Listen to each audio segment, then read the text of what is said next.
Rumored to release nearly 2 months ago, the third care package weapon of Apex Legends is almost certainly going to be the L-Star LMG. While we can't get our hands on it yet, we do have a full array of stats of the gun available in PC files. Let's try to predict how it'll perform with its shiny new stats in Apex Legends.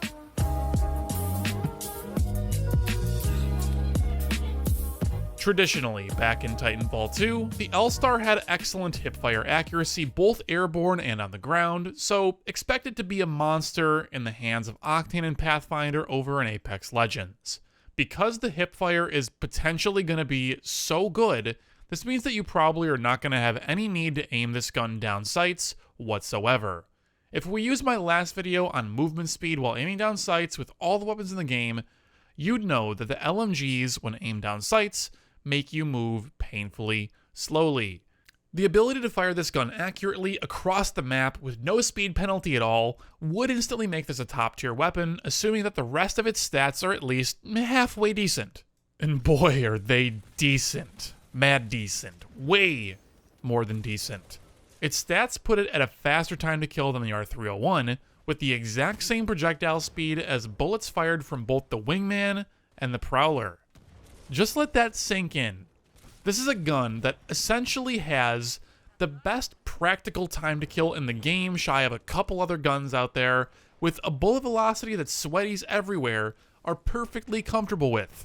Briefly running through this gun's stats, we have a base damage of 21 to the body, 42 to the head, 16.8 to the leg, which should round up to 17 in-game, and a rate of fire of 720 rounds per minute.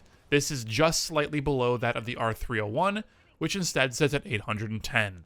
You'll notice a difference, but I'm sure that it's not really enough for you to really care all that much. Your capacity is currently questionably 180. That is not totally for sure, but I think that is kind of the consensus at this point, is that it should be about 180. Now, the few factors that I think may be slightly stacked against this gun, but it's really, really minor, is the fact that your quote-unquote reload time, which I assume is going to be the, ouch, my hand is burning, let me cool the gun off time, is going to be a little bit over 3 seconds, which is pretty long compared to something like a 301 or R99, for example.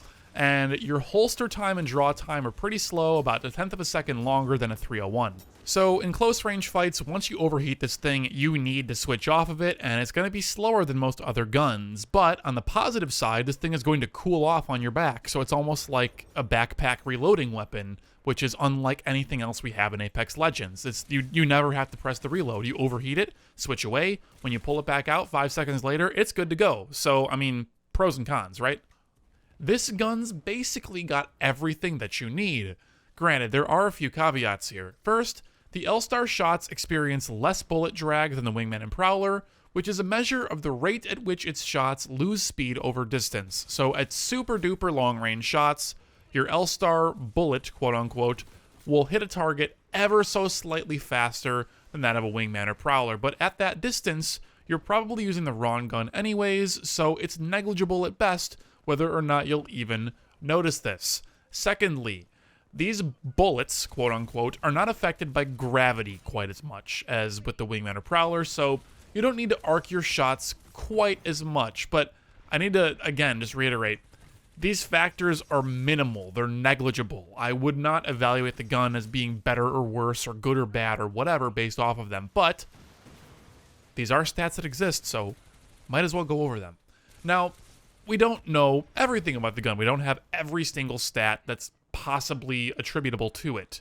Ammo capacity is actually kind of up in the air right now. The few different lists that I watch, few different data sheets that I watch, don't have conclusive info as to how this is going to work with ammo capacity, but we can speculate. We have a couple different ways that it could go. So in Titanfall 2's multiplayer, the L-Star works on an overheat mechanic instead of a magazine reload, sort of like a plasma rifle from Halo.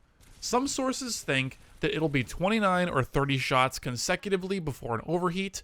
Other people think it might be 60, but the overall consensus seems to be that it'll have a total of 180 shots at its disposal. On paper, that sounds like enough to get you through 2 teams, maybe 3 if you and your team are super efficient and you don't need a whole lot of shots to burn through people. That's plenty of ammo, given the gun's potential power level. It's pretty much on par with what I would expect from a Kraber and a Mastiff for the most part.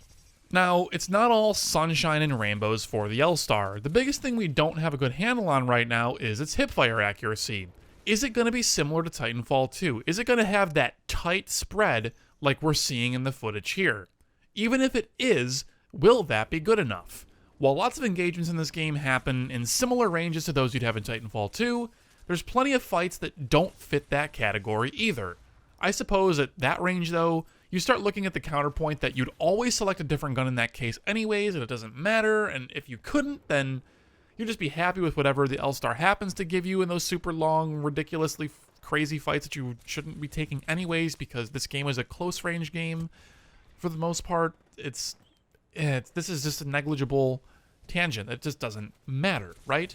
The gun is just going to be so good in the compartment where it's good that the few areas where it's not, like super long ranges, don't seem to really matter. No one's mad that the R99 can't snipe. Why would you be mad the L-Star can't? So, meh. It's probably going to be more than just fine.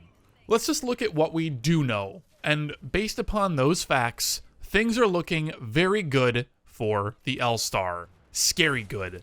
Things look so good that I can't foresee a world where the L-Star is not a top-tier weapon, potentially the best and most degenerate of all 3 care package drops.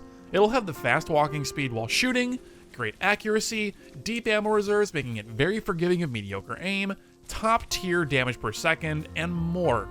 It basically seems like the R301, except better in every single way, short of projectile speed, I guess, but the difference is minimal.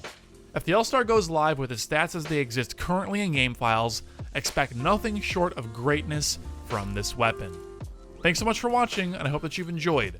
If you want to see more like this, you know what to do.